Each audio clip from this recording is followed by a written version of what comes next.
Hello and welcome. I am Cyril Stober. It's 6 years of the Buhari administration, 2 years into the second term. Nigerians have been taking stock of the performance of democratic governance at all levels, the impact on life generally. Well, lately, there have been enormous challenges that have all but threatened nationhood, from the ravages of a pandemic to insurgency, terrorism, and threats of secession. But perhaps the most burning issue after heightened insecurity is the health of the economy. Of course, insecurity does have a bearing on that as well. Now, Mrs. Zainab Shamsuna Ahmed has been the Minister of Finance, Budget and National Planning since 2019. She joins me to look at how the country's finances are applied to its development needs under the current administration. Minister, thanks for being here. Thank you for having me. Good morning. Right, there are so many things you could talk about the economy, and we like to start from the perspective of the Nigerian, the ordinary citizen on the street, who might not understand so many things about the economy and then the terminologies and all that. So we start from the premise of asking, is Nigeria broke? Nigeria is in a very, very difficult situation financially. We are not broke because we still earn revenue on a monthly basis, revenue that we're able to use to pay salaries and do a number of things. But we also do still have to borrow to be able to do bigger things like capital projects. I say we're in a very difficult situation because the revenues that we're generating is not enough for us to pay salaries, do day-to-day government things, as well as pay our debt service obligations. So it's a very difficult time for us. And we're working on a number of belt tightening measures to be able to contain the growing spending, to bring ourselves to the reality of the size of the revenues that we have at this moment. But then you would go back to the man on the street and say, where comes this feeling that we are a very rich country, we have resources, we are blessed, we have everything, and so why should we be in a difficult situation financially? Once upon a time we were rich, but we're not a rich country anymore. It is not right for people to continue to think we're a rich country because we're not. Yes, we do have oil and gas, but the revenues that are coming from oil and gas is not enough to contain or manage the size of economy that we have at this time. We have a very large governance structure, whether it is at the federal level or at the state level. We have grown our wage bills over time, and it's not easy to downsize, and in fact it will be counterproductive because livelihoods depend on the work and the earnings that the workers have. The level of inflows that we have is simply much smaller than our size of expenditure. So we're not rich, but we're also not broke. All right. But as you say yourself, we're in a difficult situation. And so it brings the question, why then do we still have to borrow? This has been, a contentious issue for a long time. There was a time Nigeria was hugely in debt, and then Nigeria enjoyed what was referred to then as debt forgiveness. And today you hear that so much has been borrowed. And if you're in a difficult situation, would it be right, or why then do you still need to borrow? Because the purpose of governance is, first of all, to take care of the welfare and the lives of the citizens. And also, as every country in the world, we are aspiring to grow, not to become stagnated. we're not set up in government just to pay salaries. We're set up in government to provide an environment that enables citizens to grow in terms of wealth, whether you're an individual, a household, or a small business, or a medium-sized or a large business. And to be able to have a good business environment, you need to build out major infrastructure. So you need roads, you need light, especially for businesses to grow. Even for day-to-day households, everybody needs water, everybody needs light. So these things have to be provided by government. Nobody else can do that except for the major ones that are commercially inclined, that a business will want to invest alongside government. So we need to provide this infrastructure now to continue to improve the Nigerian economy so that we don't regress. Otherwise, we will go back to and become worse than we are now, and that's not anything everybody can contemplate. And also, we are growing at a very fragile or slow rate. And that's on the one hand. On the other hand, we have a population growth that is a very high one. Our average population growth is about 3.2%. And today, our GDP, yes, we've recovered from recession. We have now 2 quarters of consecutive growth, but the growth is 0.5%, a very fragile growth. So when you compare that with a population growth of 3.2%, the gap is wide. So as long as we don't have an economic growth that supersedes the growth of the population, the work that government is doing will not be felt directly by every Nigerian. So our aspiration is to grow the economy to at least 7% growth rate. And we hope that we can achieve that in the medium term. Because when we do that, then people will feel the impact and appreciate more what is being done. But having said that, it is also important for us to remind Nigerians that we live in this country on a day-to-day basis. We know the kind of infrastructure we had 7 years ago, and we can physically see the infrastructure that is being deployed now. We're doing all of this infrastructure from borrowing. So we borrow from Chinese to build rails. And people are saying, why are we borrowing from the Chinese? They're going to threaten our economy. But assuming worst case Nigeria fails to service its loan to China, are they going to roll up the Abuja Kaduna rail line and take it to China? No. They might simply take over management to make sure they recover their money. So these are infrastructure that we must build out now to be able to grow on a sustainable basis. We aspire to become an industrialized nation. You cannot become an industrialized nation without major infrastructure rollout. What safe level would you say you have for borrowing? Now, I mean, there's a point where I would say, look, well, perhaps we have gone overboard, and like many people would say, they're a bit worried about how much has been borrowed, and if Nigeria would be capable of paying back these loans. That's a good one for me, Cyril. Nigeria's current level of borrowing is about 23% of GDP. The World Bank, IMF, and other international institutions have placed borrowing that is safe for countries that are the size of Nigeria to be up to 50 to 55% of our GDP. And indeed, our comparator countries like Brazil, South Africa, all of them are at that 50 and in fact beyond the 50. So we have the least level of borrowing within compared to countries the size of the Nigerian economy. So we're within reasonable and very healthy threshold in terms of this level of borrowing. Our major problem is revenue, because when you borrow, you have to pay, and you pay from revenue. So we have to do these investments in major infrastructure to be able to build up our level, our tax base, and also the level of taxes that come into government. And that is what will pay. That was what will increase our revenue and help us to pay this debt over a period of time. And we're making sure we're borrowing on from sources that are very, very cheap, very concessionary loans with long tenors. So there's enough gestation time for the projects to be completed and for the returns to begin to flow into the coffers of government. Okay, when you say the problem is with revenue and increasing your tax base, wouldn't this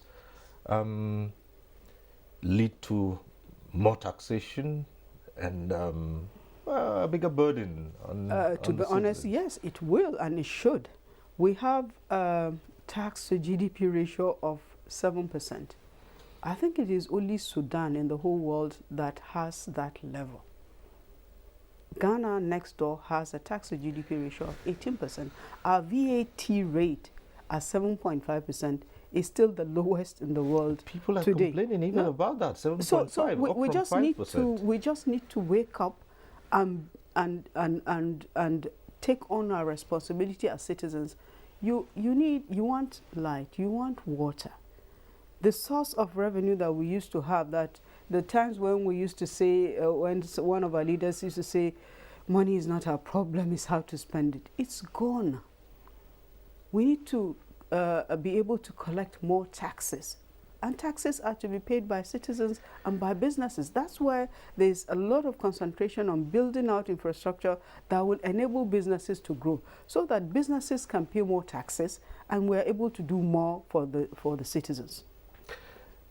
The issue of taxation is still a worrisome one, and you find a lot of people complain that they're already overtaxed. For businesses, they say it's a matter of multiple taxes, and so everyone is groaning. Do you worry that bringing on more taxation would So further lead to what we worry impoverishment? about is improving the ease of doing business, because we shouldn't be having these multiple levels of taxes. And we should have taxes that are clear so that businesses can plan ahead for those taxes and pay them. But we have situations where there are federal tax, state taxes, local government tax, and all kind of levies by all kind of regulators.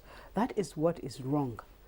There are some countries that the tax levels are very high, but you're paying only one tax, and you know about it. When you aggregate this on multiple taxes, then it comes to be high. So we have to do a lot to be able to clean up the fiscal environment, and that's why from the federal side we started instituting these finance bills.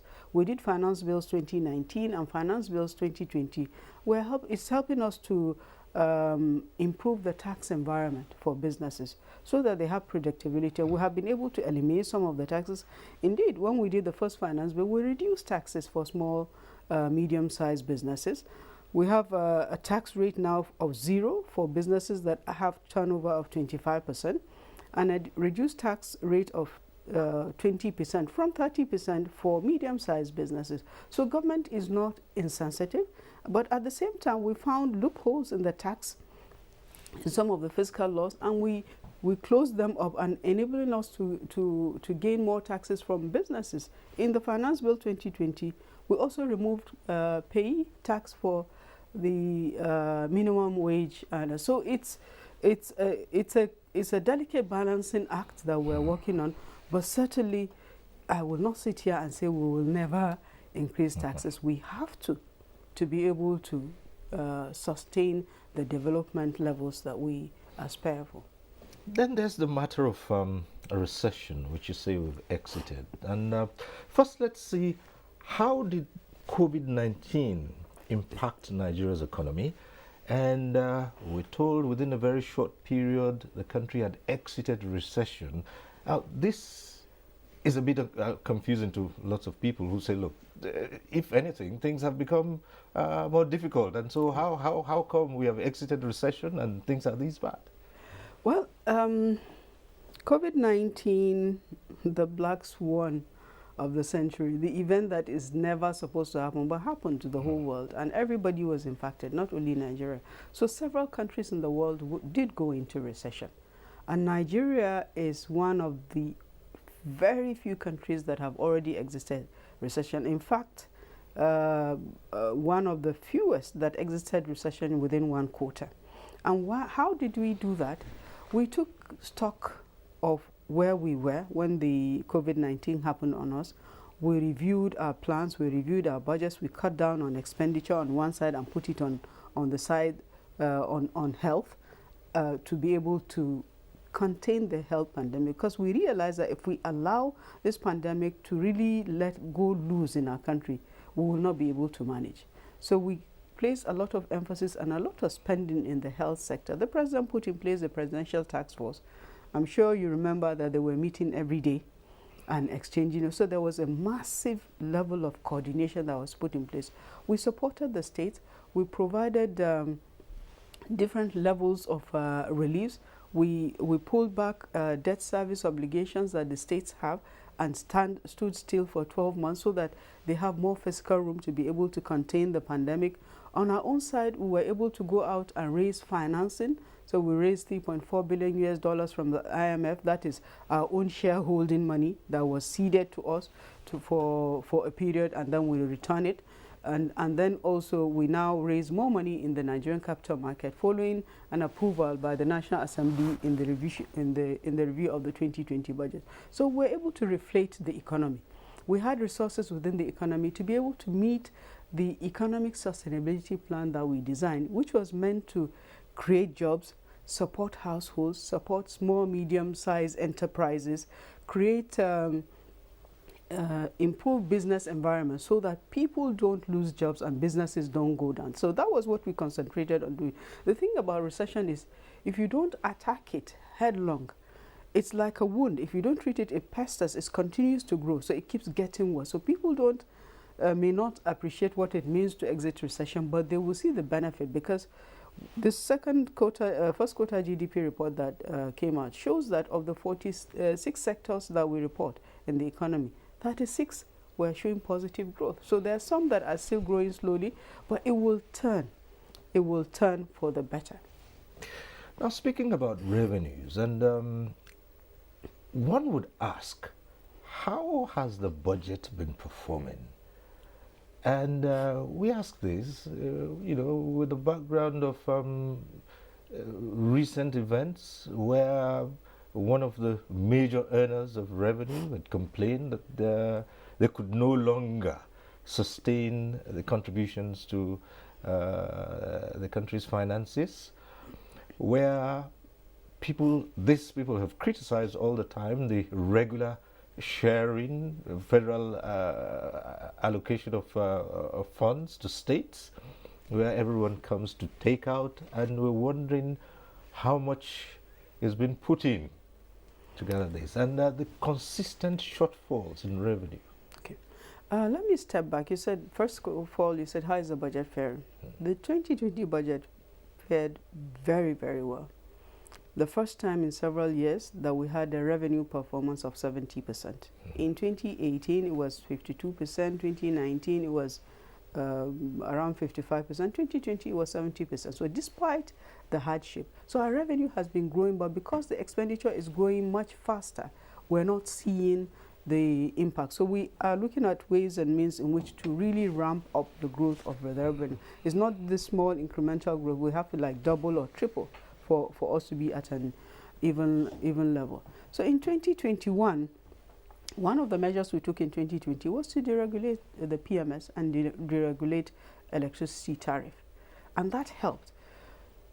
In 2019, the PMS expenditure was, we called it under recovery, was almost 1 trillion naira. So in 2020, what we did when we revised our budget, we had a provision of about 596 billion. We pulled it out. That means zero. That is money you are not able to apply to other sectors of the economy.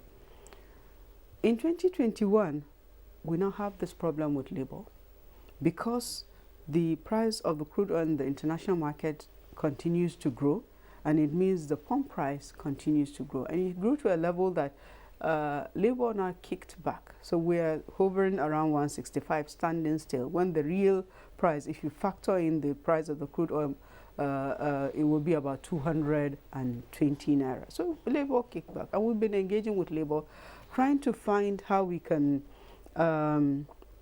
provide alternatives in terms of vehicle transportation to the PMS in the form of CNG, and also how to maybe walk through some kind of a transport allowance for maybe the one quarter of the lowest strata of the society, so that they have some relief. Because this subsidy that we're carrying is not sustainable. At the level at which we are now, we have come to a point when the the NNPC is remitting near zero revenue in terms of oil revenue. But there's gas revenue that is coming in and other revenues are coming in.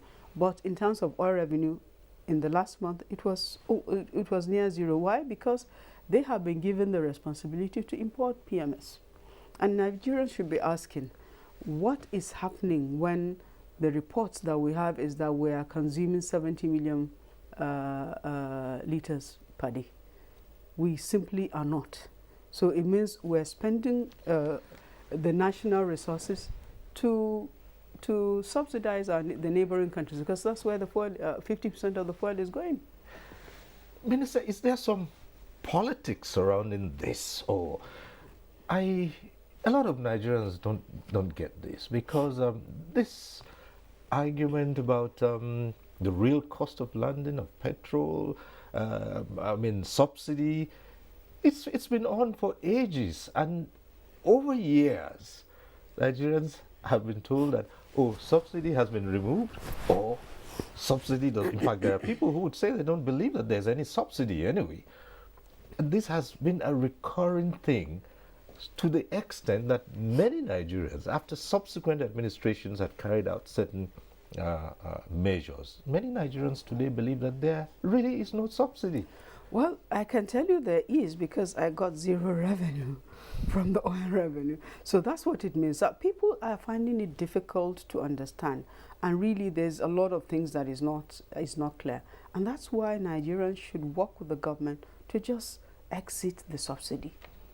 There's so many question marks around it that what we should just do is just stop it. Let's use the money for things that will impact the lives of people. Who is being subsidized? It is you, Cyril, that has 2-3 cars. It's not the person that has to take a bus from Yaya to come into the central area. That's not the person that is being subsidized. So we're spending very scarce resources to fund consumption. It is better that if we're going to apply subsidy, let it be on productive activities. Activities that will help grow the wealth of an individual Nigerian and increase their income, not on consumption. All right, let's look at what's been coming into the coffers, the consistent shortfall, and where the money has come from to share around the state. So the good thing is, since Mr. President's first tenure, we've seen non-oil revenue growing on a progressive basis. If you check our budgets, our oil revenue contribution in the budget is 45%, and non-oil revenue is 55%. So there's some positive thing about that. It means there are other sectors of the economy that are growing on an incremental basis, and that is very, very important for us, so that we stop this dependency on oil. And then another good thing that is happening is that we're having refineries built in Nigeria, the Dangote refinery. There are light refineries that are springing up in different parts of the southern part of the country, so that we get to a point when we're not importing PMS, and then the story of subsidy will perhaps go away for good once and for all. So it's a very difficult situation, but the alternative is to be able to refine your crude in country, so that you're not importing, and sell directly to marketers without having NNPC to bring in all the crude, and then they are the ones selling to marketers. It's something that we have to get rid of. A lot of activities of the Nigerian economy depend on transportation and energy, and if these are going up, how would that impact on life generally? Well, we did recognize that inflation was trending up for several months. In fact, from this last GDP report, inflation was moving up for 19 consecutive months, until in the month of April, when it showed a slight dip. So our assessment is that maybe it has come to the worst and it's going to begin to go down. And we're going to keep pushing so that it goes down, so that the impact will be felt by the Nigerian population. But Cyril, it's not an easy situation. Mr. President is pained because he has reports of how people are affected. Unfortunately, some of the things that government is doing, they're not things you feel the effect overnight. But when you're planning, you know the trajectory. That's why we watch these indicators very closely. So if we are not seeing the indicators going in the right direction, then we need to change our course. It is important that we continue to reflate the economy, continue to provide relief to the productive sector, get rid of expenditures that are not necessary, and that means fuel subsidy is really one of them. We need to really get rid. It's a massive cost on the nation. That is something we need to, within the short to medium term, really stop. In the short term, how about the cost of governance? Recently, there was some, it almost developed into a full-scale argument over what was being done, parity or downsizing. Well, we have directives as an economics team to review at the federal level the size of government. And let me say the size of the ministries, departments, and agencies. Because when you say size of government, it includes the legislature and the judiciary. So we're just looking at the executive side. So we're doing this review, and what we intend to do is to merge and fuse agencies that have similar, in fact, some have the same mandate. And we're also working on cutting down some categories of expenditure that we have over time provided as relief that have proven to be wasteful. We hope to be able to achieve parity in terms of not equality, equity in terms of the level of salaries that different ministries, departments, and agencies. And so you have, for example, a director in a ministry that has been working for close to 30 years, earning, taking home 450,000. And this is maybe somebody that is near retiring with a large family and large dependents. Then you have a fresh graduate that is going to a government agency that is earning more than that. So there is really a need to bring about some equity in the service. And so these agencies that earn so much is a cost, and those are the agencies that are supposed to provide monies, remittances, operating surpluses to the nation. They're earning so much that their expenditure is eating away most of the revenue that they generate. So you see an agency that maybe eats away up to 95% of its revenue from expenditure, and the major cost is staff salaries and staff allowances and so on. So if we are able to streamline that and reduce that, then it means there will be more revenue that will be coming into the federation, and then we will be reducing the wide gap that exists between agencies. Well, in terms of salaries and all that, again, the national minimum wage is what has been generating heated arguments for now, while the federal government agencies and its organs go ahead to implement, a number of the states haven't done so, and it's led to serious unrest, industrial unrest. What is the federal government doing to intervene, to find an amicable solution to this, so as to guarantee, a peaceful industrial atmosphere? Because whatever happens is certainly going to affect what it will affect the country, because we are a federation. The federal government has in the past had to bail out states in terms of salaries. We hope it doesn't get to that, because we don't have the kind of fiscal strength that we had at that time. In terms of the minimum wage, it is a requirement in our constitution that the federal government sets the minimum wage and the states follow. I hope during this constitution review, one of the things that will happen is that every state is given the authority to set its own, because we're not, fingers are not the same, we're not at the same level. Well, Minister, that may not happen. No, that's my hope. I'm a Nigerian. That's one of the things that I hope to see happen, so that in terms of the devolution of power, those are some of the things that I think should be left to the states to manage, because our earnings are different. The size of the population are different. So everybody should be left to determine with its labor force and labor unions what is their own minimum. I hope that happens, because if it does, then we won't be having these problems. We saw some states starting to implement the minimum wage, but they failed. They stopped. They couldn't continue to do that. In fact, for some states, their wage bills are several folds higher than the total revenue that they have, including revenues that come from FACT. So the practical reality is that they can't afford it. So it needs to be revisited, and I hope we're able to sort it out without getting into a national crisis with labor. In terms of revenue generation, what are the strategies that you have put in place? Now, we've talked about taxation, but that probably is just one aspect of it, so as to be able to bring in more funds. And again, how do you respond to the consistent criticism of this monthly federal allocations, given the impression that every month it's just to come up to Abuja and share? Okay, so you asked the other time and I didn't respond. Let me respond to that before I go back to the revenue. In terms of the monthly revenue allocations, it's a requirement of our constitution. Our constitution says that every revenue that you collect that is on the exclusive list is pooled into a consolidated revenue account and shared according to a sharing formula that is defined in the constitution itself.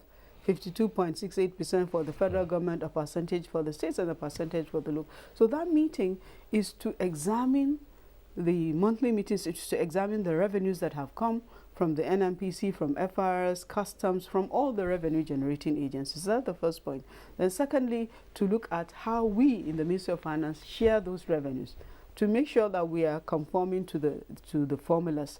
That is, because there's a requirement to remove 13% derivation. There are some agencies that get on first line share that they have a certain percentage. So all of those are examined so that nobody feels that they have been shortchanged. That's the purpose. I don't wish that we could just share and just send to everybody, but over time it has become a tradition. And but actually the meeting actually helps, because we get at those meetings to discuss with the states what is happening in their states and also explain to them what we are also doing. So it does help us in terms of coordination. On the revenue side, since January 2019, we launched the Strategic Revenue Growth Initiative. And this is a suite of initiatives that is targeted at enhancing our existing revenue streams, introducing new revenue streams, improving the cohesion between our people and our tools, and also cutting down on costs. So it has these four broad thematic areas. Under each of these thematic areas, we had different initiatives. One of the initiatives, for example, is that we'll be having annual finance bills to support the budget. So we've done that. We've also, another initiative is that we'll return the budget cycle from January to December. We've done that. We said we were going to automate the process of the import duty exemption certificates, which used to take like 3, 4, 5 months to do. Now it's automated. You can do it within a few days, and wherever I am, I can give final approval and a certificate is issued on. We've done that. So we've been doing several things. Complete implementation of the IPPIS, complete the full deployment of the government integrated financial management system. So we designed this program, and we assigned the initiatives to major portfolio agencies. So FRS has a suite of initiatives that they need to achieve, including expanding the tax base to a certain level, making sure everybody has a national tax identification number, working with the states to make sure a person or business has just one, without having one in the federal and one in differences. There are several initiatives. Customs, one major thing we assigned to them was to put in place the e-customs project. We've gone and gotten FEC approval to improve the efficiency from the current 60% to 90%. NMPC to expand the production base, reduce cost of production. That's how we designed the initiative, and we designed it with these agencies. And we track this on a monthly basis. That's how our revenue is actually improving. But again, like I said earlier on, because our expenditure is expanding faster than the revenue, is a struggle. And let me just give you an example. Our wage bill has increased threefold from 2015 to date. So whatever we are doing now is not being felt because the revenue has grown much faster. Sorry, the expenditure has grown much faster than the revenue is growing. But there's still a cap on employment, isn't there? There was a point when we had to place a cap of employment because the wage bill ran away with all of our expenditure. But even then, even with the cap, you're allowed to employ people on a replacement basis. So when people retire and exit, you have vacancies, you can replace. But we now found that what agencies are doing is, if a director retires, and you know the director's salary is this, then they now employ like 6 people. So they will still but that's at the entry level, and over time it just builds up. So it's a problem that the president has decided to address by setting up a presidential committee on salaries that I co-chair with the Minister of Labour. We're reviewing the Orosanya report. We're reviewing all the various salary scales that the National Salaries and Incomes and Wages Commission has. The essence is to cut down and to streamline. Minister, just a quick one on the IPPIS, since we're on the subject of salaries and incomes now. So many people would say, how many years down the line, there's still so many challenges. I've heard people say they've come into the service and still in 1 year they can't receive their salaries and they blame it all on the IPPIS. This is supposed to be a digital process, isn't it? Yes, I also hear that. But when you check, that person was employed through a process that is not completely approved. So like I explained to you, agencies say they're employing based on replacement, but they have an approval from the head of service maybe to employ 12 people. When you examine their payroll, they've gone to 500. So of course, before you get registered on IPPIS, there are several levels of approvals that the organization needs to show, which including the vacancy, including that the budget office has put the budgetary provision for you in your budget. And when those fails, you're not registered. So it's not the fault of the employee, because as far as they're concerned, they're employed. They don't know whether the approval processes were followed or completed or not. So that's a problem, but there's no problem with the IPPIS. It's working extremely well. It's helping us see all the employees of government, except of course the running battle that we had with the universities, which has improved significantly, but it's not yet over. We had to at some point agree that they should develop their own IPPIS-like platform, which they are still working on. So in the interim, we developed another platform for them to use on an interim basis before their own is ready. Oh well, we'll leave that for a moment, but let's go on to the targets. Your medium-term expenditure. There are those who would say, okay, fine, we have these targets, but the question, once more, would be the consistent attainment of those targets, a review to see how they're impacting the economy generally. So if you're talking about the medium-term expenditure framework, so the targets will be the revenue targets. And the revenue targets is broken down into what is going to come from each of the revenue lines. So that's oil revenue, minerals revenue, non-oil revenue, taxes, customs, and so on. Those are tracked on an ongoing, in fact, on a monthly basis. We have a monthly reconciliation process that we check what has been actually collected to what has gone in the bank vis-a-vis what is in the plan. And we do that on a monthly basis. And again, like I said, our revenue is actually improving. It's just that the expenditure is too large. We also have the targets on expenditure, which are also tracked. The budget office has a quarterly budget monitoring and evaluation process. So when you visit the budget office website, at the end of the first quarter, at the end of every quarter, 2 weeks after that report is posted, so you can see it. You can drill down to expenditure. We also have the transparency portal at the Office of the Accountant General of the Federation. If you go to the Treasury website, you can see the transparency portal. You can choose any government expenditure and drill down to the agency and to that specific agency and see. So we're tracking performance very, very closely. Of course, sometimes we go out on physical monitoring to go and see projects on the field. Minister, let's talk about one very contentious issue. It's come up again, and it's playing out in public. So it has to do with recovery of looted funds. And at some point in time, Nigerians were not quite sure what had been recovered because so many agencies were involved, and it would seem at that time there was no harmonized system of collating what has been returned, where it is at the moment, what happens to those funds, and things like that. Okay, so there's asset recovery accounts. Right. So for every recovery that is done, it goes into an interim forfeiture account. So if EFCC is doing an investigation and the investigation is not complete and they recover some money, it goes into that account.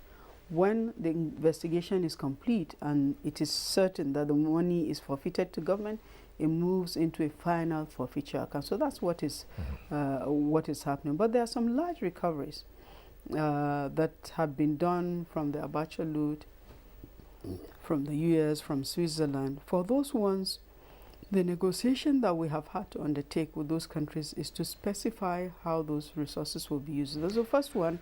Yeah, I know. Why would anybody be dictating to us? But that's where we find ourselves. Okay, and you know, this is something that is really going on for several years. At least it is to the credit of the president that these monies have been recovered. So the first tranche that was recovered from the Abacha loot, we had to commit to apply to the social investment program, specifically to the conditional cash transfers. The next batch, which is this 311 billion, we committed that it is going to be used for the completion for the Lagos-Ibadan Expressway, Right. the second Niger Bridge, and the Abuja-Kaduna-Kano road. So on the first part, we did something that is soft, that people are saying, oh, but we're not seeing what the money is used for because it's cash transfer. So this time we said, let's put it in physical infrastructure so people will see what the money is being used for. And we think it is a very useful way to do this because we can now say the loot that was recovered from Abacha, this is what it was used for, and it's there for history. So, but other than that, there are also several recoveries, even local ones. They go into an asset recovery account. In our budgets, we have a provision for recoveries as a financing item, so we can use it for any category of exchange. Just like you raise revenue or you raise debt to finance the budget, so it's a financing item for the budget.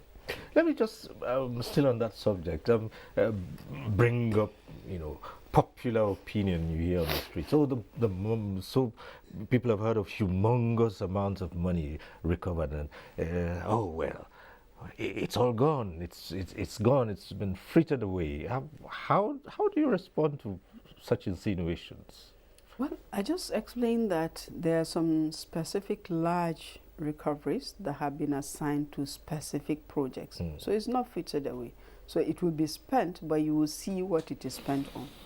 And then the first one that was recovered, and we were criticized that people can't see what the money is used for. But we do have a record of the beneficiaries for this conditional cash transfers. There are people that live within the communities, the lowest strata of the community, that have been enjoying 5,000 naira per month as conditional cash transfers, and whom after 2 years an assessment has been done, some of them, their lives have changed significantly because of those interventions. But then there are other smaller recoveries. They come into the recovery account and then they're used to fund the national budget. There's an aspect I'd go into. We do understand that sometimes there might be technicalities here which are not easily understood, but it is the question of the value of the naira. And I ask when is devaluation not devaluation? Is it devalued because the naira continues to slide against major currencies? But we say we haven't devalued the naira, and so there's something we're not getting here. Let me not use the word devaluation. All right. The naira is responding to market forces, and that is the forces of demand and supply. We have, unfortunately, still a major source of foreign exchange is the oil and gas revenues.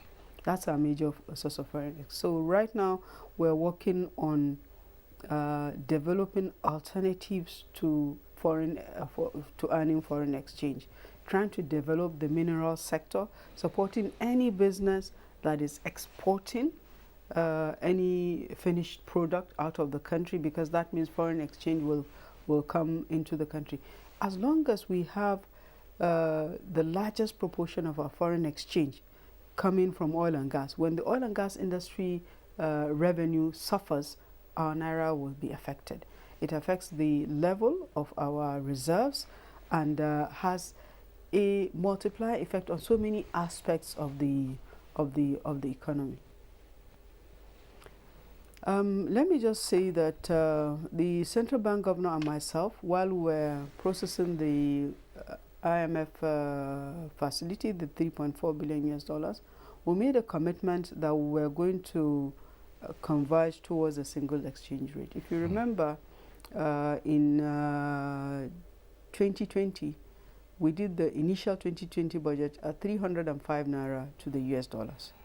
When COVID happened and we're processing all those finances, an adjustment was made for the official exchange rate to be 360 naira. But that was the further requirement was we should make sure that the monetization of foreign exchange, even for government, is done at the market rate, not the black market rate, the NAFEX rate. And that is what is happening now. So when government earns its revenue that comes, whether it is for FAC or for any other purpose, is monetized at the NAFEX rate. Similarly, expenditure is also at the NAFEX rate. So in a way, it means we can say we have converged, because we are now doing everything at the NAFEX rate. The other rate is the black market rate. It's an unofficial market, is an unorthodox market, and that market will improve as long as the foreign exchange inflows improve, because it's just a question of demand and supply. So there's no official stance on the naira being devalued? I don't like using the word devalued. Okay. Some other but what we are saying is, I'm saying that the market is, the naira is responding to market forces. So the NAFEX rate is a market. Organizations go there, businesses, companies, and so on, to bid, to request for the foreign exchange that they want. And so when the demand is high and the supply is low, it affects the price. So it's responding to market forces. I know you earlier talked about inflation, the rate of inflation, but I still like to go back to that briefly. I'm seeing that prices continue to rise, and sometimes the blame is on the level of exchange. People go out to purchase goods, and the first thing they're told is, the naira is much weaker against other currencies, and so this has even affected goods which have little or no bearing to imported goods. So one of the major push for inflation is actually the exchange rate, yes. But there are also other factors such as transport cost, and which are likely to go up. Such as transport costs, maybe due to increase in price of PMS, but also due to inadequate number of mass transit vehicles and trucks to move goods and services across the country. It has to do with several other factors. The major push factors are, of course, the exchange rate and the price of fuel. So, like I said earlier on, we've seen the trend going up consistently. Unfortunately, It's affecting food prices Right. and even local foods that have nothing to do with foreign exchange are Right. also affected. And so that's why I'm This is just saying that the other, the other Aspect factor of is it. transportation, because transportation also has a major cost in has a major cost input in food inflation. Well, speaking about food and production, this government, the initial stage, um, committed itself to improving agriculture through many initiatives. How far with those, and could we look back at those initiatives put in place and say, yes, agriculture has made significant contributions to the nation's economy at this point in time? Indeed, agriculture has made significant improvement to the growth of the economy. The latest GDP report shows that agricultural sector is a major contributor and has shown strong growth, and it's been consistently like that. But at the beginning of the first administration, when we did the ERGP, one of the key execution priorities was agriculture and food security. And at that time, the target was, it was three-pronged. First of all is, how do we finance agriculture so that smallholder farmers can actually grow their production? And that's when the Uncle Borrowers program was designed. Farmers were given quality inputs as well as working capital. And we saw a lot of people going to the farms, and then they actually grew their farm.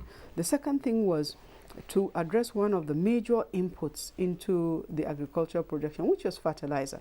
So we had the Presidential Fertilizer Initiative. At the start of that initiative, there were maybe like 16 blending plants in the country. Almost all of them were moribund. Today we have about 40. All of them are working at peak capacity. So we were able to sell fertilizer at subsidized rates to farmers. And for me, when I said subsidy in a production, that's the kind of subsidy that every government should be happy to do. It helped to include production. The third part was supposed to be to improve productivity. Because as of today, the output per hectare in Nigeria is still one of the lowest, even within this region. So it means a farmer is getting less yields, almost like 40% less yield than a farmer in Chad or Ghana is getting. So we're supposed to be addressing the issue of increasing productivity per hectare, not even increasing the size of land covered, but increasing productivity, which means higher quality seed, more support in terms of agricultural extension, soil tests, so that the right type of fertilizer is what is used. That is the next aspect that we have to concentrate more and improve upon. Minister, just two quick ones before we round off this interview. The first is, it's been said that all our solutions should take local prevailing circumstances into consideration. How true is the insinuation that so far in managing Nigeria's economy, it's been the world bodies like such as the IMF who have been dictating to Nigeria? That is furthest from the truth. We don't have anybody dictating to us. We don't have anybody directing us on what to do. The IMF comes to do their annual review assessments of countries that are IMF members, and they release their Article 4. We discuss with them, we disagree on whatever their views are, but what they do is advisory. So they finish their report, they submit to us, it's published, we select from their advisory whatever we want to implement. We do our own implementation, so is the World Bank. Nobody is working for us. You will not see any external consultant that is not a Nigerian working within government circles. All right. And so if you were to look back at this administration, Minister, say, is the Nigerian economy on track to growth and expansion, given the circumstances? Could we have done better? The Nigerian economy is on the path of growth. we exited the second recession within the same administration. And we have reported 2 consecutive quarters of growth. So we're on the path of growth. And also, we should remember that this administration has done much more than all previous administrations, but it has had the least revenues. We have had the first term, the crude oil price crashed to as low as $28 per barrel. During the previous administration, there were times for prices of 140, 120 US dollars. What was done? So let's look at what has been done with very little revenue. And credit should be given to the president for his leadership in this regard. Mrs. Zainab Shamsuna Ahmed, Minister of Finance, Budget and National Planning. It's been interesting talking to you.